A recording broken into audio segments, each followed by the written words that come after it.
Welcome to ENG 4E. This is term 2A and we are on class 11. We're looking at assignments K18 and K19 today, and we're going to be looking at comma usage, sentence errors, and double negatives today. I am Jillian Percy and welcome to the class. If you are trying to hand in work, studentwork@nnec.on.ca is the place to do it. Please always include your full name, course name, assignment number, and name. If it asks for a rough and good draft, please do both. If you're trying to reach me to ask me about an assignment, email is probably the best way, jillian.percy@nnecschools.org. I also check Facebook, capital G, capital P, ERCY, space, capital W, AHSA. And if you want to listen to older classes, you can look on YouTube, also capital G, capital P, ERCY, space, capital W, AHSA.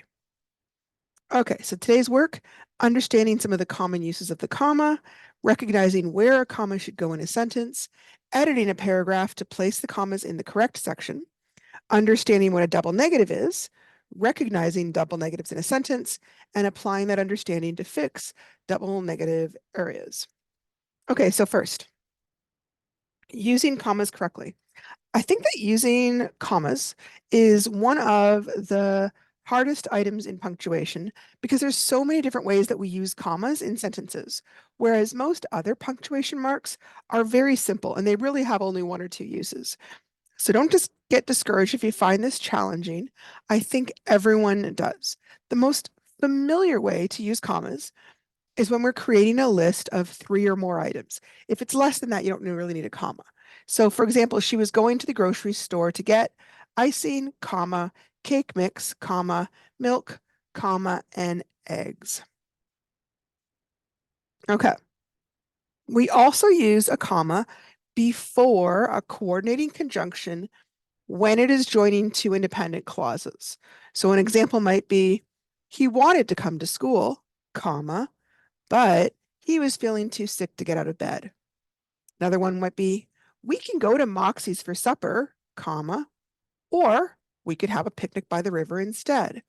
In both those cases, you can see that there's the coordinating conjunction in the middle and a complete or independent clause on each side. Remember that the other coordinating conjunctions are for, and, nor, but, or, yet, and so. However, we don't use the comma if the coordinating conjunction is only joining words or phrases. So if I said, I like chocolates but not candy, I don't need a comma there because not candy is not a complete independent cause. Or everyone came to the party but Dennis. Again, there's no need for a comma there. Dennis is in a sentence all by itself. Oh, there we go. Now, this is a funny one. People do it all the time, but I've never heard the name of it before. I knew it existed, but I didn't know what the name was. When adding what we call a non-restrictive or non-essential clause to a sentence, sometimes we want to add some extra information explaining more about the subject of the sentence. If that information is essential or needed to understand the sentence, then we don't need the comma. So if I say the movie that we saw last night was horrible, that we saw is the extra clause, but I have to have it there. Otherwise, you don't know what movie I'm talking about. Same thing if here I have the house, which they just bought, was very expensive. If I just said the house was very expensive, well, I don't really know what house we're talking about. So in that case, there's no comma needed. It's part of the sentence. It has to be there. However, if the information is non-essential or not needed to understand the sentence, then we do use the commas. So for example, here, if I said, my husband, comma, who just works down the street, comma, is coming to pick me up in a few minutes. Now, if I took out the part about where he works, the sentence can stand all by itself. So that's non-essential. So I put commas there to show that. I left my car on Main Street behind the new gray building, which is opening soon. Now, which is opening soon has nothing to do with where my car is. It's extra, which is why there's a little comma there. I could take it out and it would still make sense. If I want it there for some reason, I need to add the comma. Okay. This is so similar It's only mildly different. We also use commas with something called non-essential appositives. Appositives are just a way where we have a noun and it's kind of renaming another noun. Like I'm Jill, but I'm also a teacher, right? Somebody might be the principal, but they also have their own name. That could be a building. It's also a hospital. So it's kind of redefining it or giving you some more information. So for example, Peter, comma, the janitor, comma, has just arrived. The criminal, comma, a rapist, comma, is locked up in chains. Again, if the positive is essential, like if we need it in the sentence to make sense, then we do not use the commas to set off the phrase. So if I said his son John will be driving us to the airport, John is essential because he could have other sons. If I say the prison Attica was famously horrible, prison and Attica are meaning the same thing, but I could be talking about a different prison. So I don't need commas there because it's essential information. We also often use commas with phrases that introduce a sentence, such as adverbial or prepositional phrases. So adverbial phrases would describe a verb or possibly an adverb. And usually they're telling you where, why, how, or when. Okay. Prepositional phrases are often telling you the same kinds of things, but they're going to start with a preposition. So things like on, over, all those kind of words, which we've talked about before. So here are some examples. Tomorrow, comma, I am going to ask my boss for a raise. Just past the wooden bridge, comma, you can see my house on the left. So these are introductory. They aren't a clause. They aren't a full sentence. They aren't even a dependent clause. They're just kind of a little phrase that they are trying to stress by putting it first. You could easily put it somewhere else in the sentence, but when they put it first, it's because they're trying to like make it clear that that is important to the sentence. At 2 o'clock, comma, my daughter has a doctor's appointment. In the wintertime, comma, we love to go skating on the weekends. Carefully, comma, he defused the bomb before it went off. Like a child, comma, she danced around the room happily. Okay, let's look at one of the other uses. We also use a comma when we are writing quotation marks. So for example, I can't remember if we've talked about this yet, but quotation marks, we often introduce a quote with telling who the person is who's speaking and how they're speaking. And that's called a tag. So the rock star yelled is our tag, and we close the tag by doing a comma. Oh, I don't know if you guys can hear that. I apologize. Someone's doing something outside that's very, very noisy. So the rock star yelled, let's get this concert started. And they put a comma after the tag. Now, if we changed it around, if I put let's get the concert started first, let me show you what I mean. If I had quotation, let's get this concert started. Now, there's no need for a comma here. We've already had the words. I would just say the rock star yelled and then put a period at the end of the sentence. Sometimes we use a comma to replace a period inside quotation marks when the sentence is still continuing. So if I said something like, please hand in your homework, comma, then we close the quotation and then we have our tag, said the teacher. That only happens with a period. We don't use that with question marks or with exclamation points. I'm just gonna put that right quick here. We don't do that with exclamation, sorry, or question marks. And we would not do it if the quotation comes at the end. If the quotation comes at the end and ends with a period, it just kind of stands for the end of that quote and the end of the sentence. It kind of does double duty. So we just put the period inside the quote and that's it. We don't need, if you can see, we don't need a second period there. That just looks odd. Okay, hanging on. This one I think most people are pretty familiar with. We use commas to separate items in dates.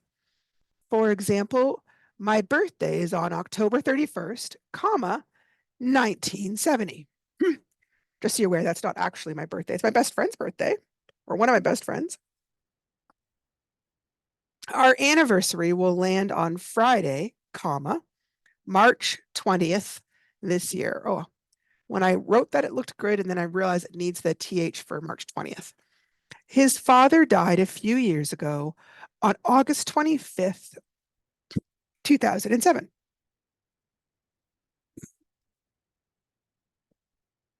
So you can see here, between the day and the month, we use it. And then we use it between the month and the date before we use the year, right? We wouldn't just say August, comma, 25th, comma.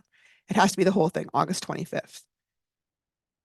Make sure you get your papers handed in before the deadline on November 1st, 2025.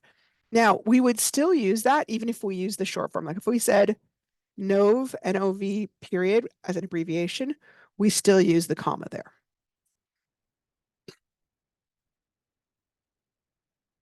We can also use commas with a series of verbs or verb phrases. I think we haven't seen this as often. We certainly talk this way, and it does come up in stories, not so much in the kind of stuff that we're doing, but I was dieting, comma, exercising, comma, and working out to get ready for the Ironman. Now, we've got three verbs here. We've got dieting, and then we've got exercising, and then we've got working out as a verb. It's kind of a verb phrase there. I'm so sorry for the noise, guys. We use the commas between dieting and exercising, and right before the and. We don't need another comma here after the last verb because we're continuing the sentence. We spent the day outside, walking in the woods, comma, biking to the ice cream shop, comma, and then swimming in the lake to cool off. Here we've got walking in the woods. That's a phrase, not just a verb. Biking to the ice cream shop and swimming in the lake.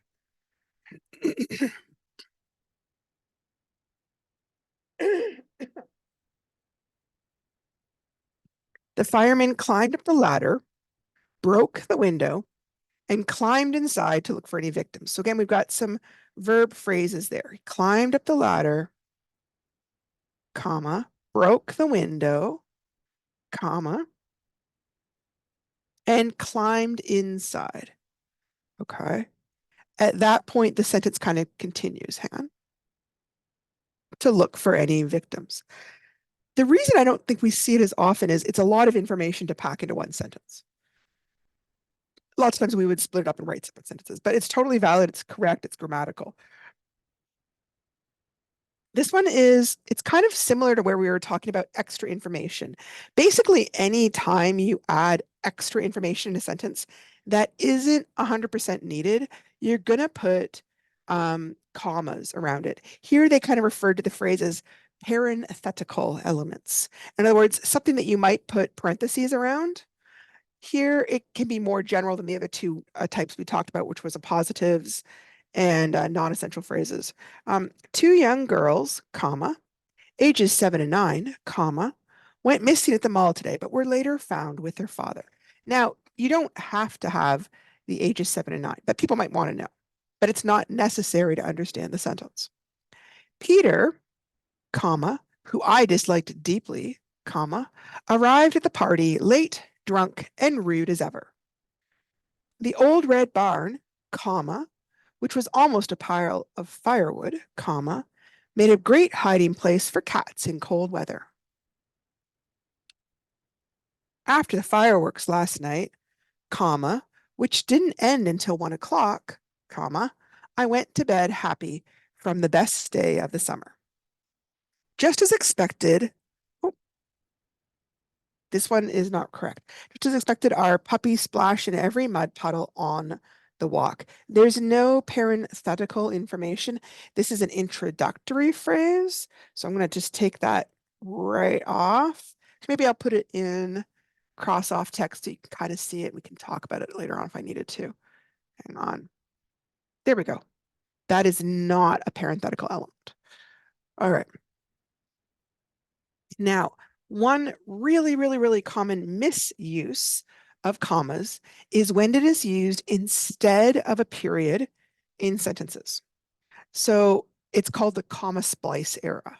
Like I said, when you use a comma where a period is needed. So for example, if I said, I have to get home right away after work, comma, my son gets off the bus right at 4:30.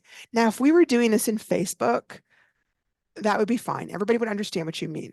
But for academic writing, that is a comma splice error because we are separating two sentences with a comma instead of a period.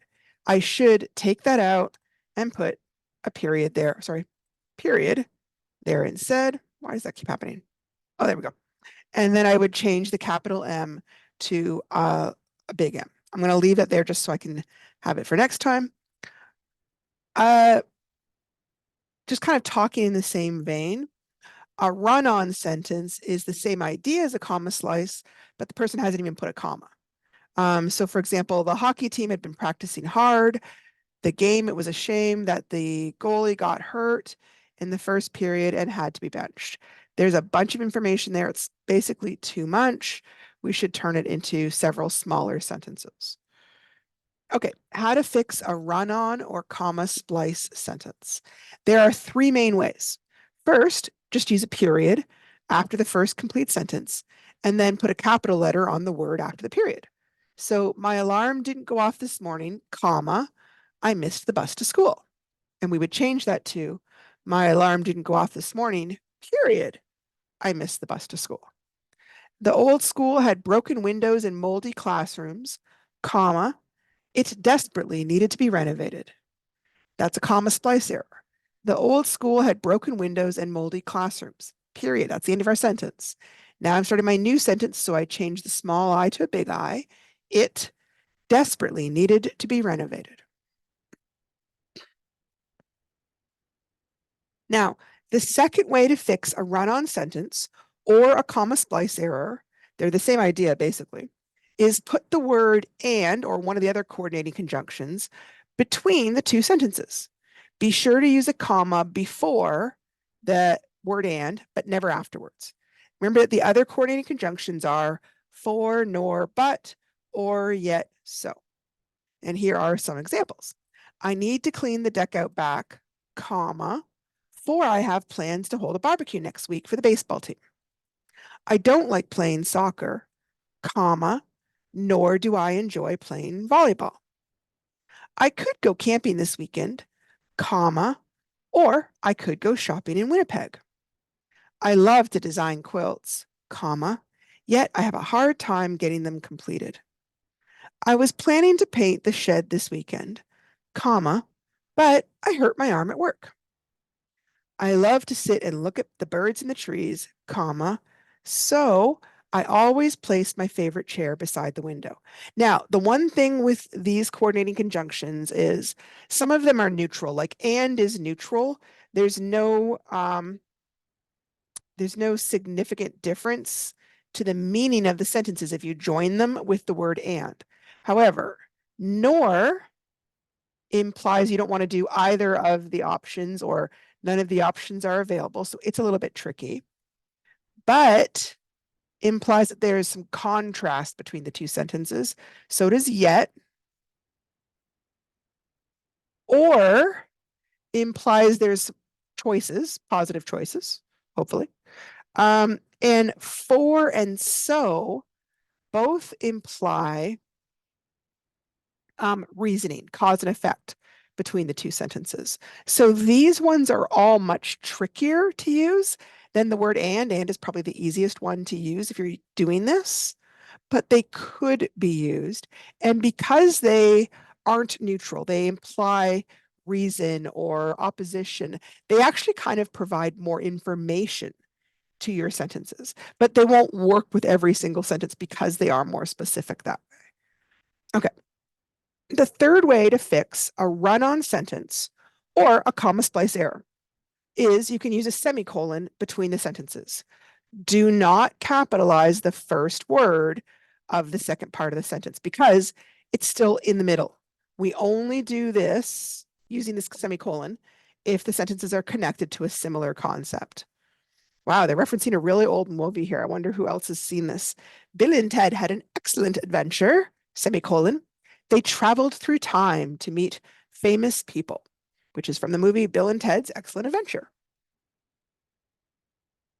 W.C. Fields once said, I am free of all prejudice. I hate everyone equally. And there's a semicolon between I am free of all prejudice and then I hate everyone equally. If you're not sure who W.C. Fields is, he was kind of a famous comedian. Okay. All that was leading up to key question 18. For this, we are adding commas. And here are the instructions for this page. First of all, photocopy this page, right? Because if you make some massive mistakes, you may want to have the original to be able to photocopy again. So you don't want to, make your original all messed up because then if there's a problem, you can't easily fix it. For this, using a red pen or a highlighter, add commas where necessary to the paragraph. Okay, so we just went over a lot of the different ways that you need to use commas. And some people just kind of instinctively know, especially if you find that you read a lot, this might come very easily to you. But we did discuss most of the main ways that we use commas in a sentence. And sometimes there's room for discussion, right? There are some uses of the comma where it's a little bit controversial. So, I don't mark this hardcore, I mark this leniently. Once upon a time, there was a small boy who loved to tell tall tales. As a result of this behavior, nobody ever believed a word he said. Therefore, it was no surprise that nobody listened one day when he cried, My pop's barn is on fire. Everyone in the village laughed at the excited youngster as he begged and pleaded for someone to follow him. After a few minutes, one woman became concerned. She asked her companions, Should we see if the barn is really burning? At that moment, someone spotted smoke. Immediately, the villagers jumped on their horses and headed to the liar's farm.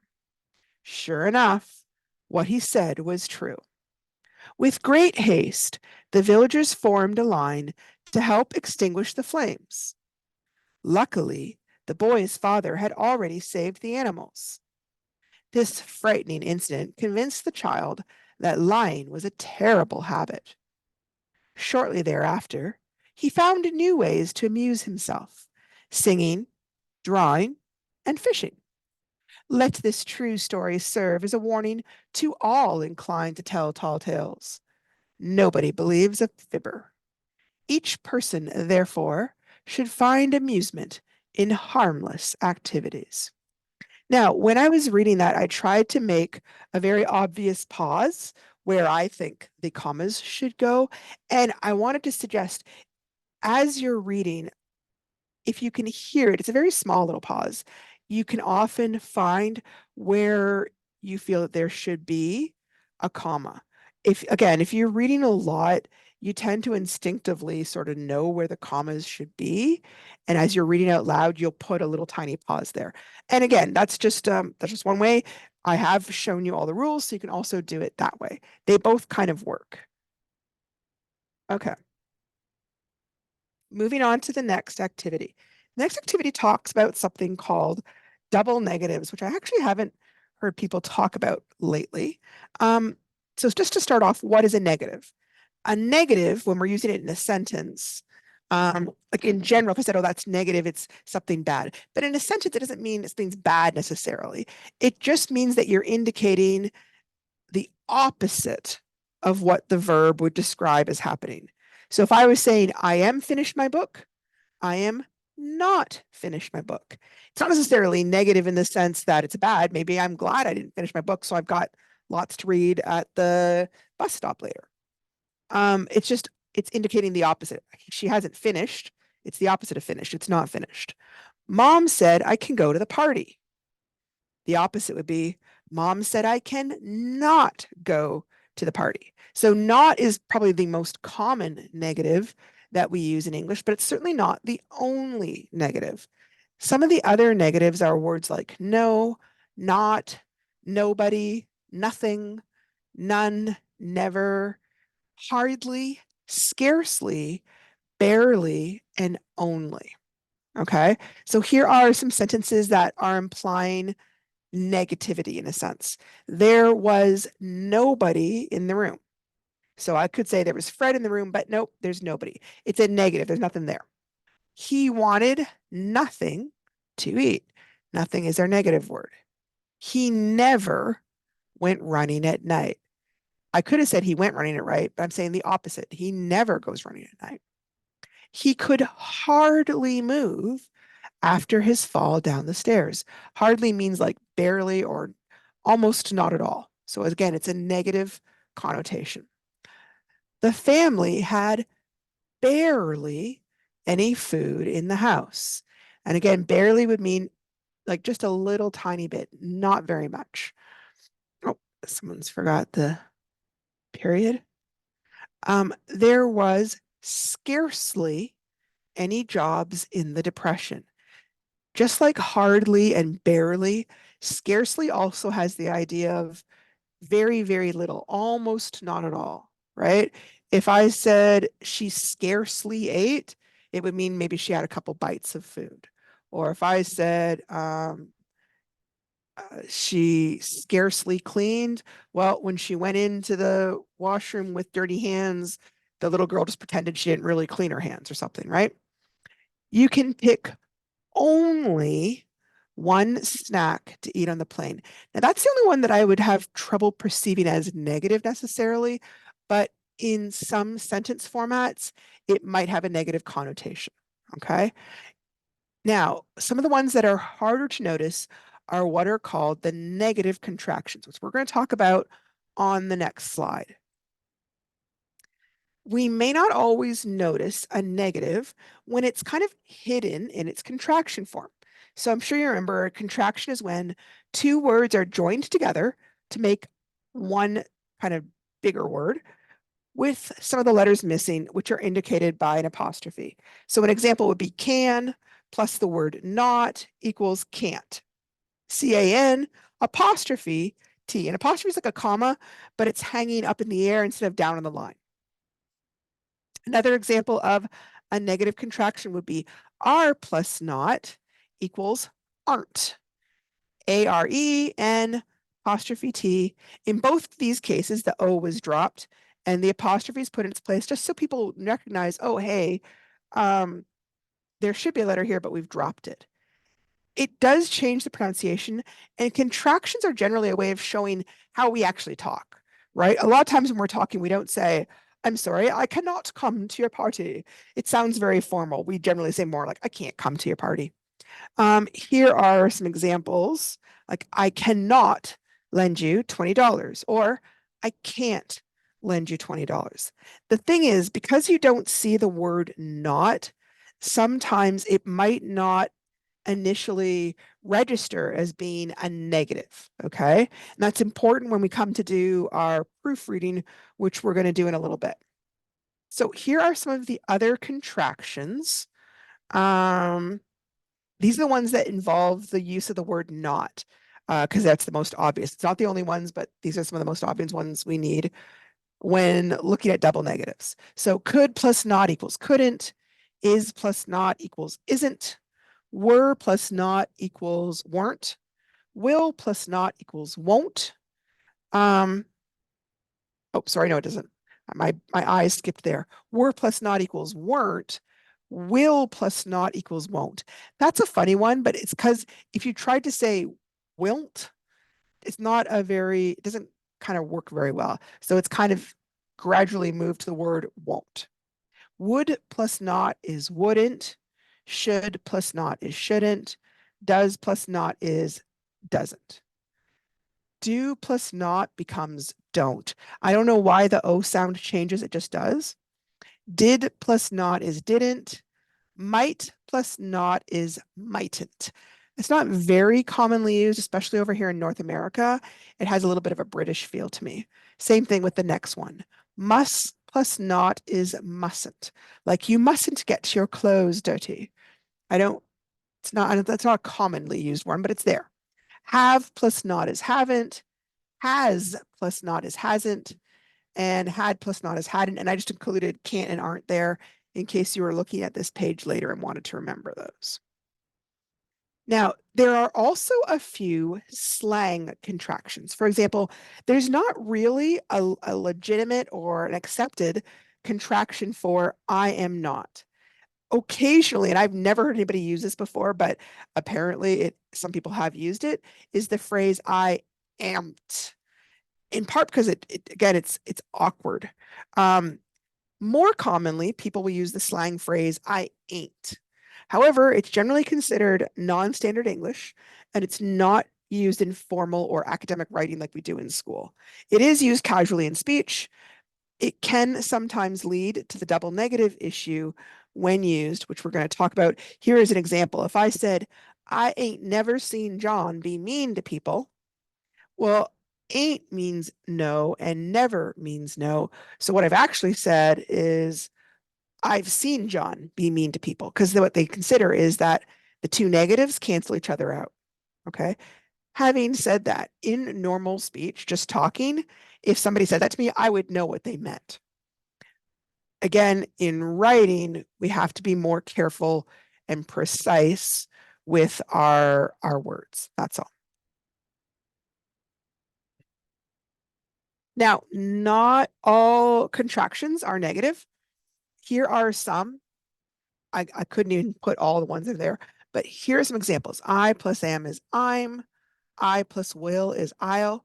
Here's an interesting one. I plus had or I plus would will both end up as I'd. You have to just kind of know which is which from the sentence context. I have is I've. She plus will is she'll. It looks like shall, right? But we retain the pronunciation of she, she'll. She had or she would equals she'd.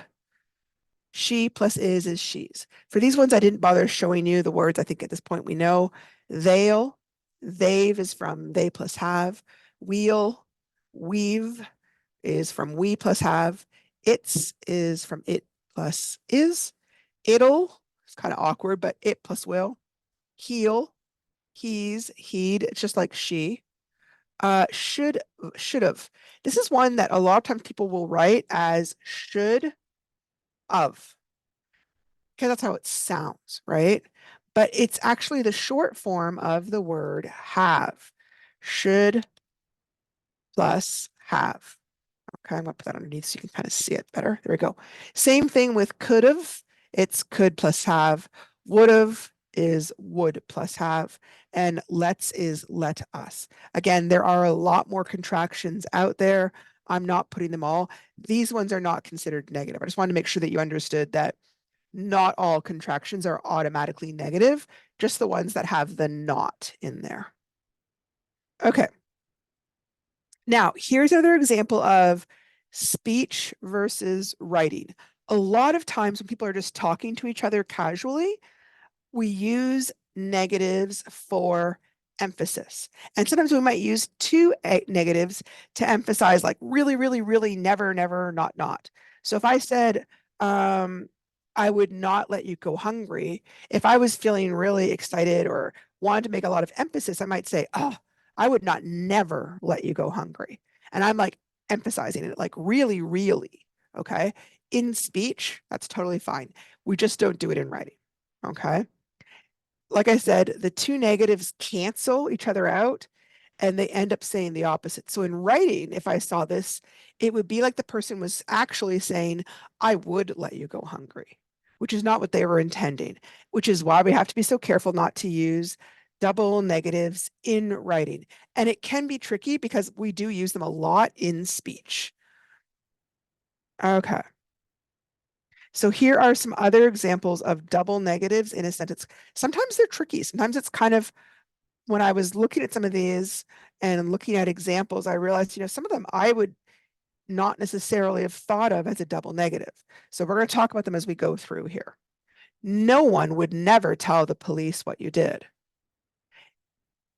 If I said no one would tell the police what you did, that's just a plain negative. But the moment I put never there, never and no one are both negatives. So I've got a double negative. I'm just going to underline them so it's kind of more obvious where it is. No one and never. So I'd have to fix that. I promise you that there was not nothing in that box. So not is a negative, and so is nothing. Okay. I'd have to take one of them out. Probably I would take out the not. She could never scarcely stand to look at him after what he did. Never and scarcely both mean the same kind of connotation. I would probably just take out the word never and say she could scarcely stand to look at him. It's probably more realistic. It would be hard to never look at somebody. There was never no money in the jar when I saw it. So this is like somebody sounds like they've been accused of, hey, did you take that money? Oh, there was never no money in the jar when I saw it. So again, I would probably just take out the never there. There was no money in the jar when I saw it. That won't do you no good. So won't is negative. Remember, there's that negative contraction there. And no good. I'm going to put the no there. This is a tricky one. I could say that won't do you any good and it would be fine. Okay. I can't say that won't do you no good. The no and the won't are two negatives, and we only need one negative to get the idea across in writing. I didn't take nothing from the till. So didn't is my first negative, and nothing is my other negative, and I would get rid of one of those. I didn't take anything from the till. That would work. My boyfriend didn't never run around on me. So didn't is one negative and never is another. So I could say my boyfriend didn't run around on me. I could also say my boyfriend never ran around on me. Either one is legit. He's not going nowhere. Okay. So the not is a double negative and the nowhere is a double negative. Often, I'm trying to find a spot to put this. I was just thinking of this one. When you're trying to fix, I'm going to make a little slide here real quick. When you're trying to fix things like no, nowhere, I could turn it into anywhere and it's legitimate. Or no one, I could turn into anyone. Nothing can turn into anything. So the no makes it negative. The any is more positive or neutral, I guess, in a sense. Okay. So if you were changing the no to any can get rid of a double negative. Okay. That's one's a little bit trickier because it's not as easy as just dropping the word. You have to kind of change the word. So that's what we're talking about next is how to correct double negatives. And the reason is because the upcoming assignment is going to be all about correcting double negatives. Okay. Sometimes, like I was showing you, just take away the extra negative. So he never caused me no harm. Okay. He never caused me harm. I haven't never heard of him. Just take away the never. Take away the haven't. I never heard of him. You could also say I haven't heard of him. That one, either one would still make a legitimate grammatically correct sentence. She wouldn't never harm no one. Oh, I didn't take it out. I could say she wouldn't harm. Ooh, this has got a triple negative. I just noticed this. She wouldn't and never and no one. That's three negatives. Oh my goodness. So she wouldn't, we'll take away the never. And I'm also going to change the no one oops, to anyone. That one was tricky. I didn't even notice that one at first. See what I'm saying? As sometimes the double negatives, especially when they're hidden in the contraction, it can be easy to not notice it.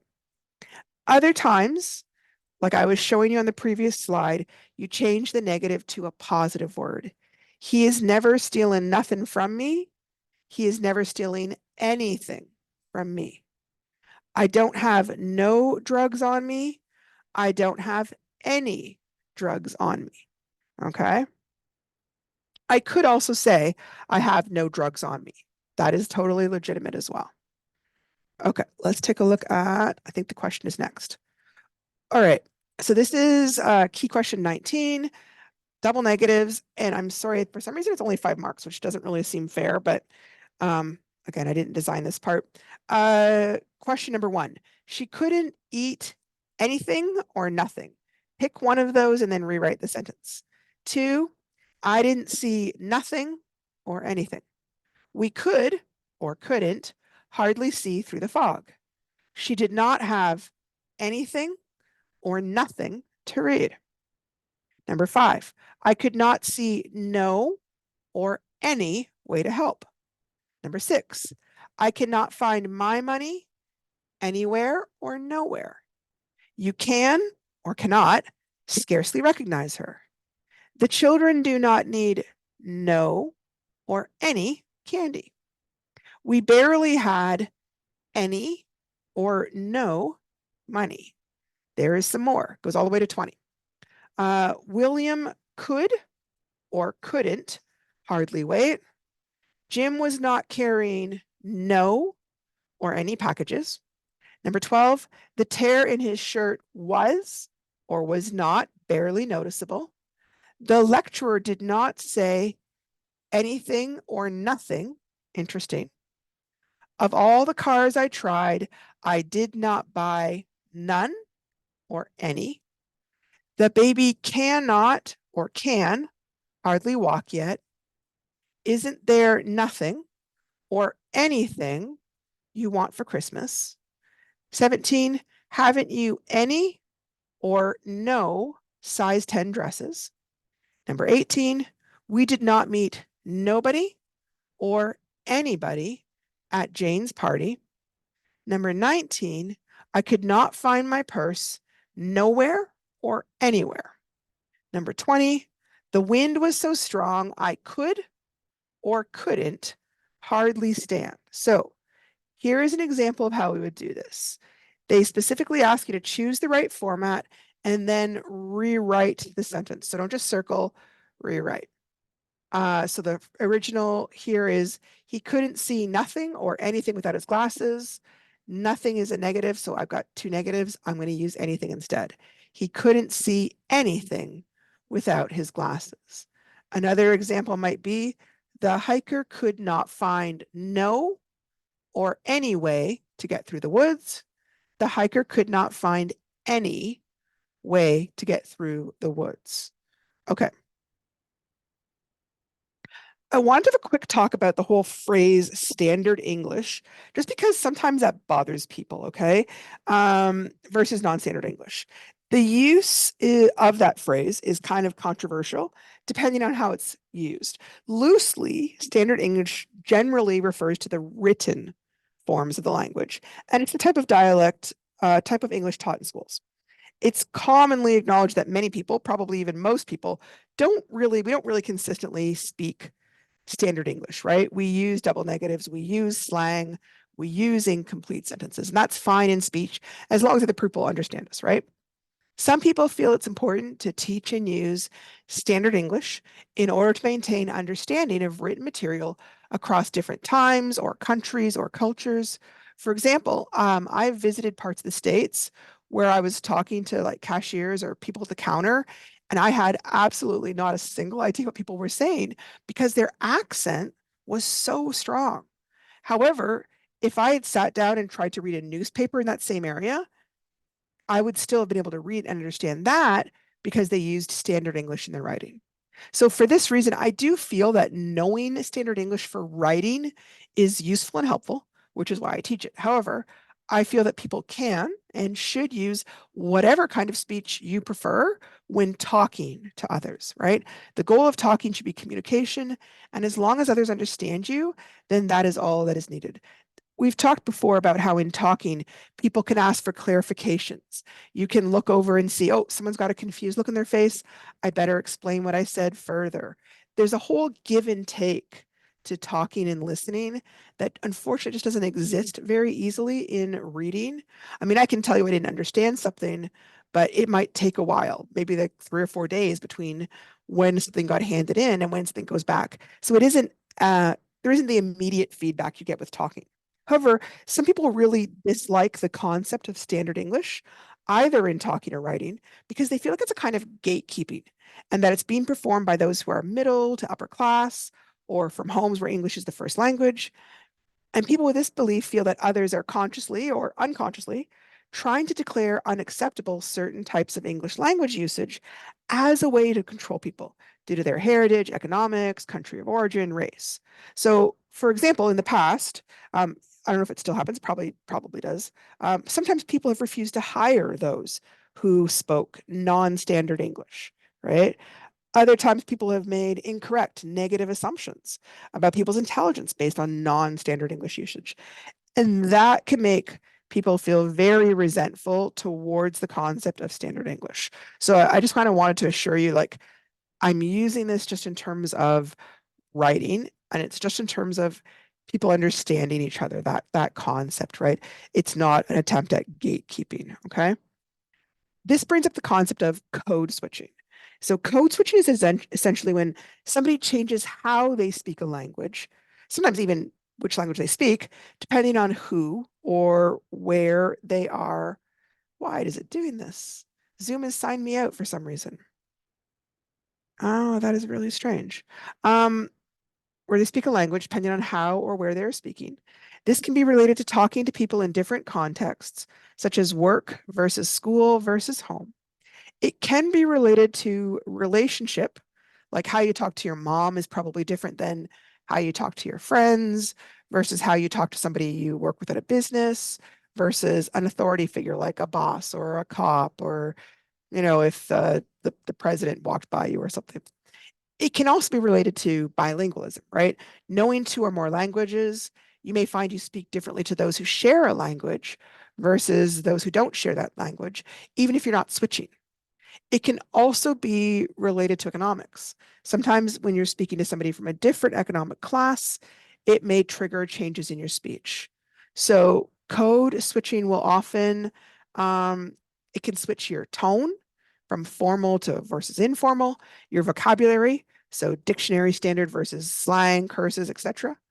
It can affect your speed, talking faster or slower, longer or slower pauses during or between sentences, and sentence formatting.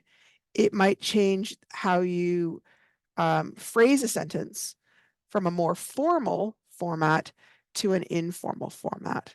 So I was just kind of talking about this because it's kind of connected to standard English, right? Some people are very aware that they code switch.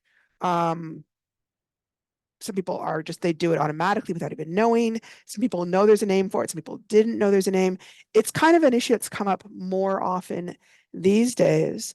Um, just as, kind of, I think issues, social justice issues in general have become more common and more discussing. So I just kind of wanted to bring it up in case it's an issue.